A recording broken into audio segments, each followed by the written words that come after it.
O salão de conferências em Lisboa fervilhava com o burburinho de vozes ansiosas, mas no centro do palco, sob os holofotes quentes, Miguel Santos parou de respirar por um instante. Aos 30 anos, ele havia construído uma vida de vitórias silenciosas, mas naquele momento, enquanto o microfone capturava sua voz firme, o mundo parecia desabar. Eu sou gay, e isso não me define menos como homem, como filho, como líder, disse ele, as palavras ecoando como um trovão no auditório lotado. Lá embaixo, na terceira fila, um homem de terno impecável, com cabelos grisalhos e olhos que outrora foram frios como o aço, sentiu o coração apertar em pânico puro. Era o pai dele, o CEO que o havia rejeitado aos 10 anos por ser quem era. Aos 10 anos, Miguel ainda brincava com carrinhos de corrida no quintal da vila em Sintra, onde o ar carregava o perfume de eucaliptos e o mar Atlântico sussurrava segredos distantes. Seu pai, António Santos, era o pilar inabalável da família, um homem que escalara de humildes origens no Alentejo até o topo da Corporação Santos e Filhos, uma gigante de importações de vinhos e azeites que dominava o mercado europeu. António era conhecido por sua rigidez, por decisões que cortavam como navalhas afiadas, e por uma reputação de homem tradicional, casado com a fé católica e as convenções sociais que moldavam o Portugal dos anos 90. Miguel, com seus cabelos castanhos bagunçados e olhos curiosos que devoravam livros de aventuras, era o herdeiro perfeito, até o dia em que tudo mudou. Era uma tarde de verão, o sol filtrando pelas persianas da sala de jantar, quando Miguel, inocente e confuso, confessou ao pai seu primeiro segredo. Ele havia visto dois meninos na escola se beijando atrás do muro do recreio, e algo dentro dele se agitara, um sentimento que ele não sabia nomear, mas que o fazia curar e sonhar acordado. Pai, eu acho que gosto de meninos como eu gosto de meninas, disse ele, a voz tremendo como folhas ao vento. António congelou, o copo de vinho tinto na mão parando a meio caminho dos lábios. Seus olhos, aqueles olhos que sempre transmitiam autoridade, se estreitaram em uma fúria contida. O quê? Isso é bobagem de criança, Miguel. Você é um Santos. Homens santos não são. Assim. A rejeição veio como uma porta batendo, e quando na alma infantil de Miguel. Naquela noite, António mandou para o quarto com uma ordem seca: esqueça isso, ou não será mais meu filho. Os anos seguintes foram um exílio disfarçado de normalidade. A mãe de Miguel, Isabel, uma mulher de coração mole e mãos calejadas de anos cuidando de vinhedos familiares, tentou mediar, mas António era uma muralha. Ele enviou o filho para o internato em Coimbra, longe dos olhares da sociedade lisboeta, onde monges e professores rígidos moldariam um homem de verdade. Miguel aprendeu a esconder, a rir das piadas sobre amigos da onça, e a enterrar seus sentimentos sob camadas de estudos e futebol relutante. Mas o ferimento sangrava quieto, nas noites solitárias, ele escrevia cartas que nunca enviava, sonhando com um pai que o abraçasse sem condições. Aos 18, Miguel fugiu para Lisboa, a cidade das 7 colinas que pulsava com vida e segredos. Ele se matriculou na Universidade Nova, cursando Relações Internacionais, e ali encontrou os primeiros aliados. Em uma manifestação pelos direitos humanos no Rossio, ele conheceu João, um ativista de cabelos pretos cacheados e olhos verdes que pareciam capturar o sol do Tejo. João era de uma família operária de Alfama, filho de pescadores que o aceitavam com o pragmatismo do fado: ama quem te faz feliz, rapaz. Pela primeira vez, Miguel sentiu o que era ser visto. Eles se aproximaram devagar, caminhadas ao longo do rio ao pôr do sol, conversas sobre sonhos e medos, até que um beijo sob as luzes da ponte 25 de Abril selou o que o coração já sabia. Mas o passado não perdoa. Miguel construiu uma carreira meteórica, estagiário em ONGs, consultor para a União Europeia em políticas de inclusão, e aos 28, palestrante convidado em conferências globais. Ele se tornou a voz de uma geração, defendendo leis contra a discriminação em Portugal, um país que, apesar de avanços como o casamento gay em 2010, ainda carregava cicatrizes de preconceito rural e católico. João era seu âncora, o parceiro que transformava noites de dúvida em manhãs de café e risadas, mas o fantasma do pai pairava, uma sombra que Miguel evitava como uma ferida aberta. Agora, no auditório da Fundação Calouste Gulbenkian, com 500 pessoas aplaudindo sua palestra sobre identidade e legado, quebrando correntes familiares, Miguel sentiu um arrepio. Ele havia sido convidado para falar sobre sua jornada, sem saber que António, impulsionado por um artigo no Público que mencionava o jovem ativista Santos, havia comprado o ingresso. O CEO, agora com 62 anos, sentava-se rígido, o coração martelando. Anos de solidão após o divórcio com Isabel, que partira para o Douro em busca de paz, haviam rachado sua armadura. Ele via no filho o reflexo de si mesmo jovem, ambicioso e ferido, e o pânico o invadiu. E se Miguel o visse? E se o ódio explodisse ali, na frente de todos? Miguel continuou, a voz ganhando força: meu pai me ensinou a ser forte, mas também me ensinou o preço da fraqueza alheia. Aos 10 anos, ele me rejeitou por ser gay, e isso me quebrou. Mas das cinzas, eu renasci, com o amor de amigos, de um parceiro que me vê inteiro. O auditório irrompeu em aplausos, mas António sentiu o chão sumir. Ele se levantou abruptamente, o rosto pálido, e saiu correndo para o lobby, onde o ar fresco de outono lisboeta não acalmava o tormento. Lá fora, sob as árvores centenárias do jardim, ele desabou em um banco, lágrimas que nunca chorara escorrendo pelo rosto envelhecido. O que eu fiz? Murmurou para o vento, enquanto dentro, Miguel terminava sua fala com um sorriso triunfante, alheio ao caos que havia despertado. A noite caiu sobre Lisboa como um manto de veludo, e Miguel, exausto mas eufórico, caminhou de braços dados com João até um tasco encheado. Eles pediram pastéis de nata quentes e vinho verde, rindo das reações no auditório. Você foi incrível, amor. Eles te amam, disse João, beijando sua mão. Miguel assentiu, mas uma inquietação o roía. Durante a palestra, ele jurara ter visto uma figura familiar na plateia, um fantasma de terno cinza. Acho que vi meu pai, confessou baixinho. João parou, o garfo no ar. E agora? Você quer procurá-lo? Miguel balançou a cabeça, mas o destino, caprichoso como o fado, já tecia sua teia. Na manhã seguinte, um envelope sem remetente esperava na portaria do apartamento de Miguel em Bairro Alto. Dentro, uma carta datilografada. Eu estava lá ontem. Preciso falar com você. Encontre-me no Café Nicola, às 18 horas. Seu pai. O coração de Miguel acelerou, uma mistura de raiva e curiosidade fervendo. Ele amassou o papel, mas não o jogou fora. Em vez disso, ligou para João. Ele quer me ver. O que eu faço? A voz de João veio calma, como sempre, vai, mas leva seu coração blindado. E me liga depois. Miguel passou o dia em reuniões, mas sua mente vagava por memórias, o cheiro de azeite na cozinha da infância, as broncas do pai por notas baixas, o silêncio que se instalou após a confissão. Às 18 horas, o Café Nicola, com suas mesas de mármore e o aroma de café forte, estava lotado de turistas e intelectuais. António chegara cedo, nervoso, tamborilando os dedos no balcão.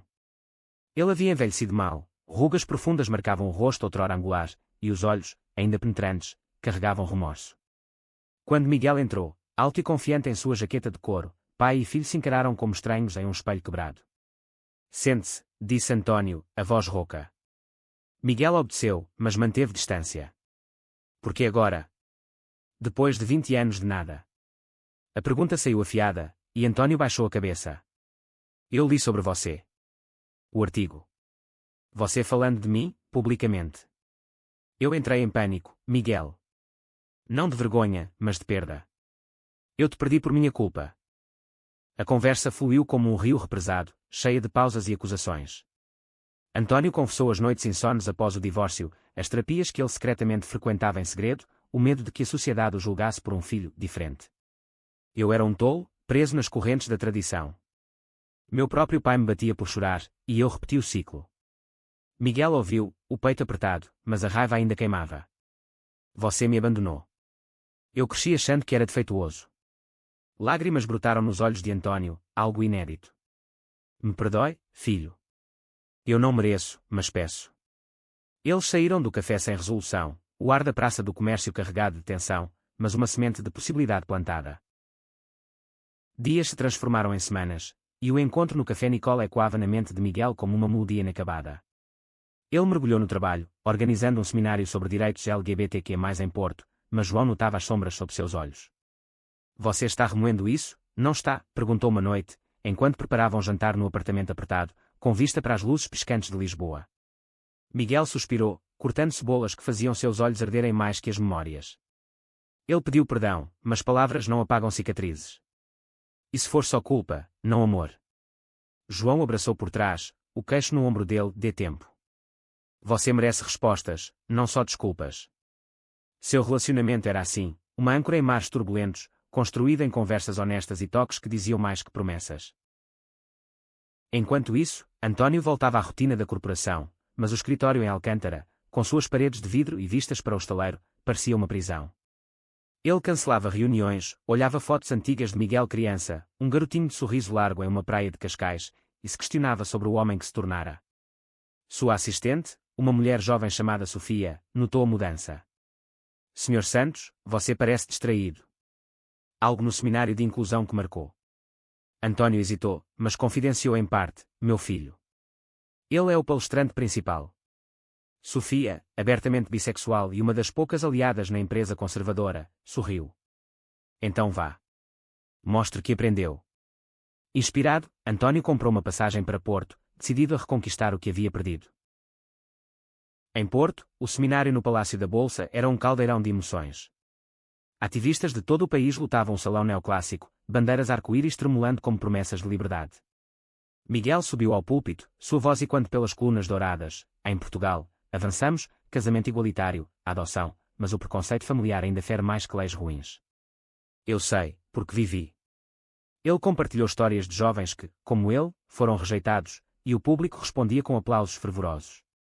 No fundo da sala, António assistia, o coração na garganta. Ver Miguel ali, carismático e resiliente, era como testemunhar um milagre e um espelho de seus pecados. Após a palestra, durante o coquetel no claustro, pai e filho se encontraram novamente. António estendeu a mão, tremendo. Eu vim. Não para me desculpar de novo, mas para ouvir. Miguel, exausto mas curioso, aceitou um copo de vinho do Douro.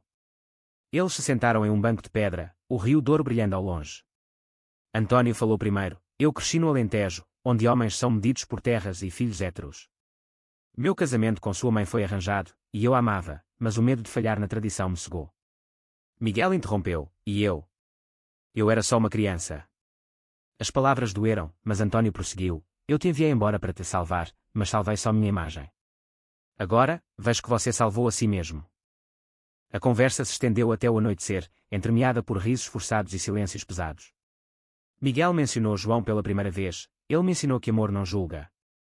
António engoliu em seco, imaginando o parceiro do filho, e pela primeira vez, sem repulsa, só inveja de uma conexão que ele nunca tivera. Quando se despediram, António deixou um convite: venha à vila em Sintra no Natal. Traga João. Eu quero conhecer. Miguel hesitou, mas algo no olhar do pai, vulnerável, humano, o fez assentir. No trem de volta a Lisboa, ele ligou para João. Ele quer nos convidar. Acho que é hora de tentar. O Natal em Sintra chegou como uma neblina encantada, as montanhas cobertas de névoa e luzes piscando nas ruas de paralelepípedos. A Vila Santos, com seus azulejos azuis e jardim de camélias, estava decorada modestamente, António nunca fora de excessos. Miguel e João chegaram de mãos dadas, o ar frio mordendo as bochechas. Isabel, que havia aceitado o convite da ex-sogra, os recebeu com abraços quentes e lágrimas nos olhos. Meu menino, você cresceu tanto, murmurou ela, beijando a testa de Miguel. António esperava na sala, um charuto apagado na mão, tentando parecer casual.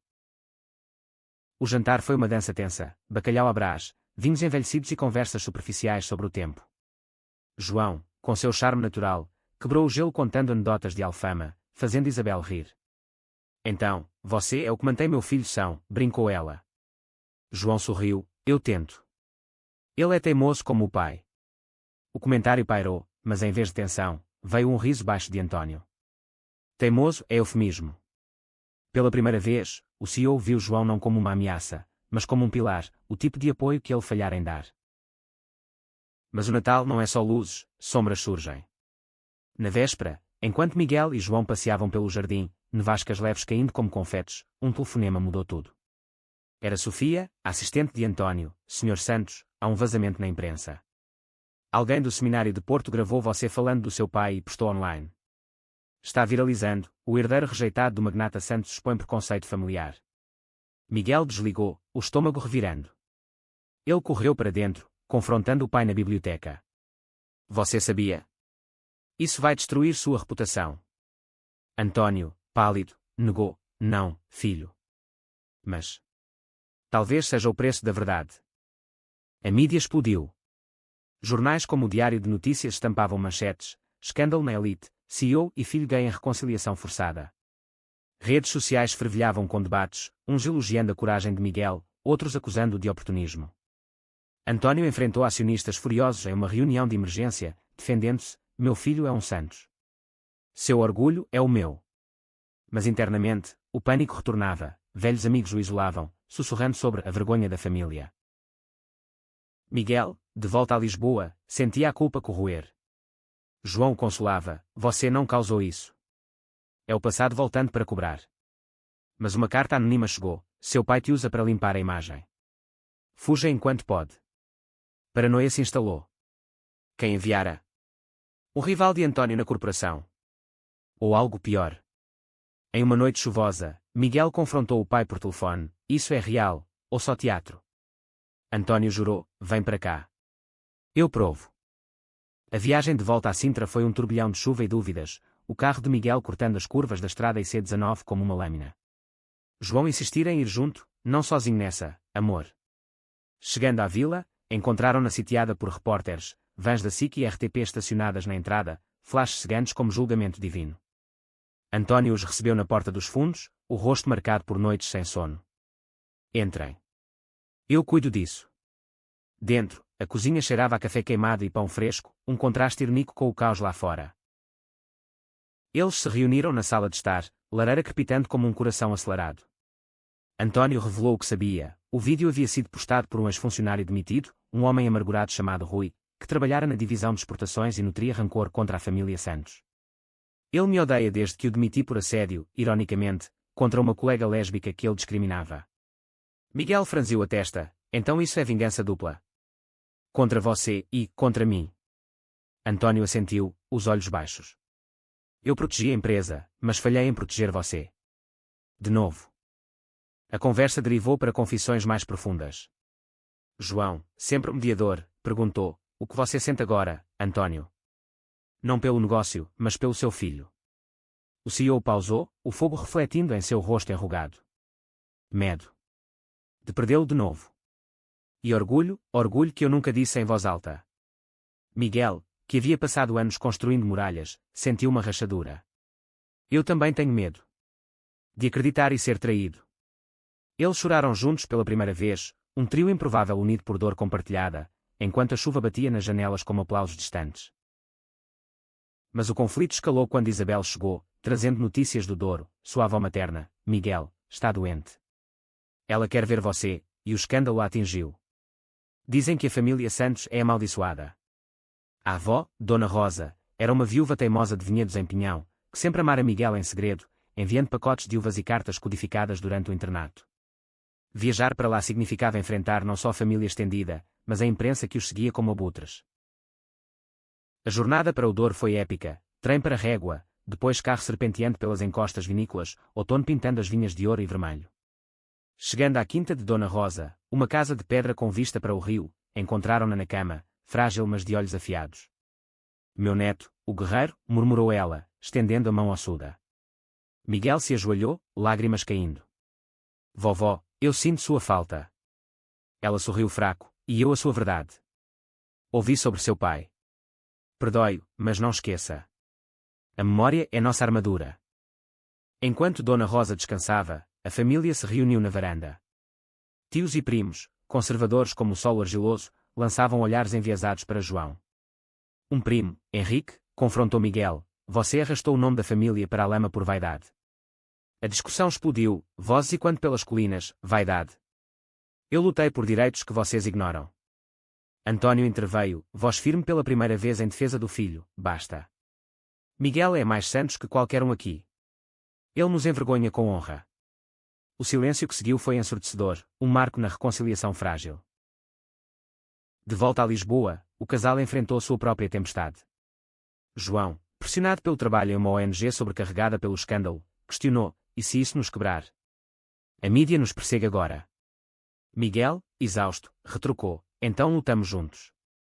Mas uma traição menor abalou, um amigo de infância de Miguel, Pedro, postara nas redes insinuando que a reconciliação era falsa, por dinheiro. A amizade, outrora inabalável, rachou. Miguel o confrontou em um bar no cais do Sodré. Porquê, Pedro? Medo de mim. O amigo, bêbado e arrependido, confessou, eu te invejo. Você é livre, e eu? Eu me escondo da minha própria esposa. Enquanto isso, António tomava medidas drásticas. Em uma assembleia de acionistas, ele anunciou, a Corporação Santos adotará políticas de inclusão total, treinamentos antidiscriminação, parcerias com ONGs LGBTQ+. Meu filho me inspirou. A notícia viralizou positivamente, virando o jogo midiático. Mas o custo foi alto, um vice-presidente renunciou, chamando-o de traidor da tradição. Sozinho em seu escritório à meia-noite, António ligou para Miguel, eu fiz isso por você. Mas e se eu falhar de novo? A voz do filho veio suave, Então tentamos outra vez, pai. O clímax se aproximava com um evento nacional, o Dia Internacional contra a Homofobia em Lisboa, onde Miguel seria o orador principal. Ele preparava o discurso com João, incorporando lições da família, perdão, resiliência, amor incondicional. Mas na véspera, uma ameaça chegou, um e-mail anónimo com fotos de Miguel e João em momentos íntimos, roubadas de um hack. Pare com isso, ou expomos tudo. Pânico real, agora. Quem? Rui, o ex-funcionário. Ou alguém mais próximo. Eles rastrearam o IP com a ajuda de um amigo hacker na universidade, levando a um endereço em Belém. Era Sofia, a assistente de António, não por maldade, mas por pânico. Eu recebi de Rui, e pensei em deletar, mas... medo de perder o emprego. A revelação abalou, confiança traída novamente. António admitiu gentilmente, mas o dano estava feito. Miguel, ferido, questionou tudo, será que reconciliação é só ilusão? A ameaça pairava como uma nuvem negra sobre o evento do Dia Internacional, mas Miguel decidiu não ceder. Eles querem silêncio. Eu gritarei mais alto, declarou a João, enquanto ensaiavam no apartamento, o som das gaivotas do Tejo misturando-se às palavras. João, orgulhoso mas preocupado, tocou seu rosto, só prometa que não se perde nisso. Seu amor era o farol, conversas sussurradas na cama, passeios de elétrico pelo bairro alto, onde o casal se perdia em beijos castos sob o luar, ignorando olhares curiosos. Mas a pressão montava, repórteres acampavam na rua, e Miguel mal dormia. António, sentindo a culpa redobrada pela traição de Sofia, ofereceu segurança. Eu contratei um investigador. Rui será processado por difamação. Ele apareceu na porta do filho com um buquê de flores silvestres do Alentejo, gesto humilde de um homem aprendendo a amar. Deixe-me ajudar no evento. Eu falarei também, se você permitir. Miguel, surpreso, assentiu relutante. Pai e filho, lado a lado, preparavam um testemunho conjunto, uma ponte sobre o abismo de anos. O dia chegou com sol radiante, o Largo de Camões transformado em um mar de arco-íris. Milhares se reuniram, famílias, ativistas, jovens com cartazes, amor é amor. Miguel subiu ao palco improvisado, coração batendo forte. Hoje, eu não falo só da rejeição, falo da redenção. Ele narrou a jornada, a confissão infantil, o exílio, o amor de João que o salvou. Então, surpreendendo a todos, chamou o pai, António Santos, o homem que me quebrou, mas que agora se reconstrói comigo. O CEO, trêmulo sob os aplausos, pegou o microfone, eu errei. Como pai, como homem. Mas aprendi que família não é sangue, é escolha. Escolho meu filho, escolho o amor dele. O momento viralizou instantaneamente, câmaras capturando lágrimas e abraços. Rui, assistindo de um bar em Moraria, amargurou-se, sua vingança evaporar em poeira. Mas o verdadeiro conflito veio depois, em uma recepção privada no convento de São Francisco. Um grupo de ativistas radicais confrontou Miguel, seu pai é cúmplice do sistema capitalista que oprime quer. Isso é greenwashing emocional. As palavras cortaram fundo, Miguel defendeu, mudança começa em casa, não em revoluções puras. João puxou para o lado, eles têm a razão em parte. Não perca sua essência por ele. A dúvida semeou sementes de tensão no casal, discussões acaloradas sobre limites, sobre quanto perdoar. Enquanto isso, Dona Rosa piorava no Douro. Miguel viajou sozinho, deixando João em Lisboa com um beijo de despedida carregado. Na quinta, a avó, agora acamada, segurou sua mão, lembre-se, neto, amor verdadeiro não exige perfeição. Seu pai erra, mas tenta. E seu João? Cuide dele como um tesouro. Ela entregou um colar antigo, uma cruz de prata com uma pedra azul do rio, símbolo de proteção. Para quando as tempestades vierem. Miguel chorou, prometendo voltar logo. Mas no trem de regresso, uma ligação de Isabel, sua avó partiu em paz. Ela te amava mais que tudo. O funeral em Pinhão foi um ritual de luto e unidade. Família reunida nas vinhas, o ar cheirando a terra úmida e uvas maduras. António discursou sobre Dona Rosa como a cola da família, e em um momento privado, confessou a Miguel, ela me perdoou antes de você nascer, por meus erros com sua mãe. Agora, eu entendo. Eles espalharam cinzas no rio, um adeus poético, mas o luto reabriu feridas. De volta, Miguel se isolou, questionando, e se o perdão for só negação? João, paciente mas ferido pela distância emocional, propôs uma pausa, não uma ruptura, mas espaço. Para respirarmos. A ideia aterrorizou Miguel, perder o amor que o ancorara. Ele correu para Alfama, batendo na porta dos pais de João à meia-noite. O pai dele, um pescador idoso de mãos calejadas, o recebeu com vinho e fado tocando baixo. Amor é como o mar, rapaz, às vezes calmo, às vezes furioso. Mas não fuja das ondas. As palavras ecoaram, e Miguel ligou para João ao amanhecer: eu errei. Vamos lutar, não fugir. Antônio, por sua vez, enfrentava uma crise corporativa, um boicote de fornecedores tradicionais por suas posições progressistas. Em uma noite de insônia, ele dirigiu até o Tejo, parando na ponte onde Miguel e João se beijaram anos antes.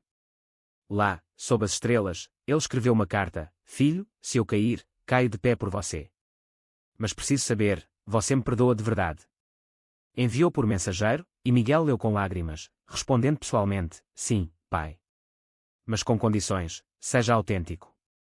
O ponto de virada veio com uma surpresa. João organizou uma viagem para os três, pai, filho e parceiro, a Évora, no Alentejo, terra natal de Antônio. Para raízes, disse ele. Lá, entre ruínas romanas e sobreiros centenários, eles acamparam, cozinhando ensopada e contando histórias. Antônio revelou segredos. Eu tive um amigo na juventude, em Évora, que me confessou ser gay. Eu o traí por medo, e ele se foi. Foi isso que me endureceu. A confissão libertou algo, risadas ao redor da fogueira, João tocando viola, Miguel sentindo, pela primeira vez, uma família verdadeira. Mas o destino estava, durante a viagem, um acidente de carro menor, um cervo na estrada, os deixou ilesos, mas abalados. No hospital de Évora, esperando exames, pai e filho se abraçaram: eu te amo, Miguel. Sempre amei. As palavras, ditas finalmente, curaram mais que qualquer médico. De volta à rotina, a reconciliação florescia devagar, como uma videira no Douro após a poda. Miguel e João retomaram o ritmo, fortalecidos pela viagem, com noites de cinema no sofá e planos para um futuro, talvez uma casa em Cascais, com jardim para adoção distante. Mas o trabalho de Miguel levava a novos desafios, uma parceria com o governo português para uma lei anti-bullying em escolas, inspirada em sua história. Ele viajava a Faro, no Algarve, palestrando em colégios onde alunos o olhavam com olhos famintos por esperança. Ser diferente não é defeito, é superpoder, dizia, e via rostos se iluminarem. Antônio, transformado, implementava mudanças na empresa, um comitê de diversidade, com João como consultor convidado. As reuniões iniciais foram cômicas, o CEO tropeçando em termos como não binário, mas o progresso era real. Você me faz melhor, filho, admitiu ele uma tarde, durante um almoço no Time Out Market. Miguel sorriu: e você me faz acreditar em segundas chances. Pai e filho agora trocavam mensagens diárias, memes sobre vinhos ruins e fotos de pôres do sol, laços tecidos com paciência. No entanto, um conflito inesperado surgiu de dentro. Um irmão mais novo de Miguel, Tomás, que ele mal conhecia, cresceu nas sombras da família. Aos 25, Tomás era engenheiro em Coimbra, hétero e casado, mas carregava ressentimento pelo favoritismo percebido ao irmão, problemático. Ele confrontou Miguel em uma visita surpresa: você volta agora, após anos fora, e leva tudo. Pai te adora, e eu sou invisível. A briga foi visceral, no jardim da vila, com João mediando: Tomás, dor não se cura competindo. Revelações vieram: Tomás havia sofrido bullying por ser o irmão do gay, isolado em sua própria rejeição indireta. A reconciliação familiar se estendeu a Tomás, uma ponte frágil. Eles passaram um fim de semana em Óbidos, a vila medieval de livros, lendo contos que era e debatendo medos. Tomás confessou: eu te invejava por ser corajoso. Eu me escondo no casamento infeliz. Miguel o abraçou: coragem é pedir ajuda. O irmão se abriu sobre sua própria crise, e juntos, eles pressionaram Antônio por terapia familiar, sessões em Lisboa, onde velhas feridas sangravam e cicatrizavam. Enquanto isso, o romance de Miguel e João atingia um plato romântico. Em uma escapada a Sagres, onde o Atlântico ruge contra falésias, João ajoelhou na areia: casa comigo. Não por lei, mas por nós. Miguel, rindo através de lágrimas, disse sim, selando com um beijo salgado pelo mar.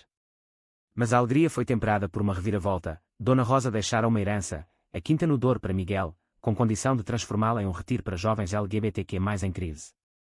Sua avó sempre soube, sussurrou Isabel, entregando os papéis. O projeto consumiu meses, reformas, parcerias com a ONGS, e Miguel como visionário. Antônio investiu, vendo nele redenção corporativa. Mas tensões surgiram com ativistas locais, que viam a iniciativa como elitista por envolver um CEO rico. Um protesto em Pinhão acusou lavagem de imagem. Miguel defendeu em uma assembleia comunitária: isso é para os que foram rejeitados como eu, raízes profundas para crescer. João, ao seu lado, acrescentou: amor constrói pontes, não muros. Uma crise maior veio quando Rui, o ex-funcionário, processou por difamação invertida, alegando que as acusações de António o arruinaram. O tribunal em Lisboa foi um circo, testemunhas, e-mails hackeados, e Rui pintando-se como vítima. Miguel testemunhou, voz firme: ele me ameaçou por ser quem sou. O verdito favoreceu os santos, mas o custo emocional foi alto. Rui, em derrota, cometeu suicídio dias depois, uma carta culpando o mundo que rejeita os quebrados. A notícia abalou todos, António mergulhou em culpa, Miguel questionou seu ativismo. Eu causei isso? Perguntou a João em uma noite chuvosa. Terapia ajudou. Não carrega o peso do mundo, amor. Eles visitaram o túmulo de Rui em um cemitério modesto, deixando flores, um gesto de humanidade. António, mudado, doou para uma fundação de saúde mental que era. Erros não definem, ações sim. O ano virou com um casamento simbólico em Sintra, Miguel e João, sob uma tenda de luzes, com família ao redor. Não legal, Portugal permitia, mas eles escolheram cerimônia íntima. Votos sussurrados: você me viu quando eu era invisível. António, emocionado, ergueu um brinde à família que escolhemos. Mas no auge da festa, um telefonema, um jovem em crise no Retiro do Douro, fugindo de rejeição familiar. Miguel partiu imediatamente, deixando João com um volto logo. No Douro, sob estrelas, ele aconselhou o garoto: seu pai erra agora, mas pode mudar. Como o meu. O eco de sua própria jornada o fortaleceu. O retiro no Douro floresceu como uma videira resiliente, acolhendo almas feridas com quartos aconchegantes, sessões de terapia caminhadas pelas encostas onde Dona Rosa outrora cantara fados. Miguel o dirigia com paixão, equilibrando palestras em Lisboa e noites com João, agora noivos oficiais, planejando uma lua de mel em Madeira. Seu amor era maduro agora, discussões sobre filhos adotivos, viagens, e o simples prazer de cozinhar bacalhau juntos, rindo de queimas acidentais. Você é minha casa, murmurava João, traçando linhas no peito dele sob lençóis macios. António, semi-aposentado, dedicava-se à filantropia, uma fundação Santos para a inclusão familiar, inspirada em sua falha. Ele e Miguel C.O. autoraram um livro, Quebrando Correntes, uma jornada pai-filho, que se tornou best-seller, tocando corações em Portugal e além. Lançamento em Livraria Bertrand, com filas na rua, foi catártico, perguntas de leitores sobre perdão, respostas honestas. Não é linear, admitia Miguel. É diário. Mas o clímax final veio com uma reviravolta inesperada. Tomás, o irmão, revelou estar em um relacionamento com um homem, escondido por anos. Eu te invejava, mas também te temia, porque via em você o que eu negava em mim.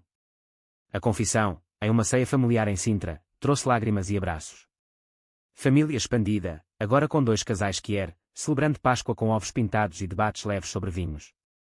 António, o patriarca redimido, brincou: agora sim, somos uma casa cheia de surpresas. Conflitos residuais testaram, uma lei retrógrada proposta no Parlamento, ameaçando fundos para o ONG. Miguel liderou protestos no Rossio, com pai e irmão ao lado, bandeiras erguidas. Não retrocedemos, gritavam, e quando nas arcadas. A campanha venceu, mas exauriu, Miguel colapsou em estresse, hospitalizado brevemente. João velou ao lado: descanse, herói. O mundo espera. Recuperação em Cascais, com visitas de família, fortaleceu laços. Anos depois, em um auditório lotado, eco do primeiro pânico de António, Miguel discursava sobre o legado. Meu pai me rejeitou aos 10, mas me reconquistou aos 30. Amor vence preconceito. Na plateia, António, agora avô honorário de um afilhado adotivo do casal, aplaudia orgulhoso. Nenhum pânico, só paz. João e Miguel casaram legalmente em uma cerimônia simples no cartório de Lisboa, seguida de festa em Alfama, fado ao vivo e dança até o amanhecer. Para sempre, juraram, anéis de prata gravados com escolha. António, em brinde, vocês me ensinaram a viver. A história de Miguel não terminava: ativismo, família, amor, mas o arco se fechava em aceitação. Em Sintra, sob eucaliptos, ele sussurrava a João: obrigado por me ver inteiro. E o sol de Portugal brilhava, prometendo mais capítulos.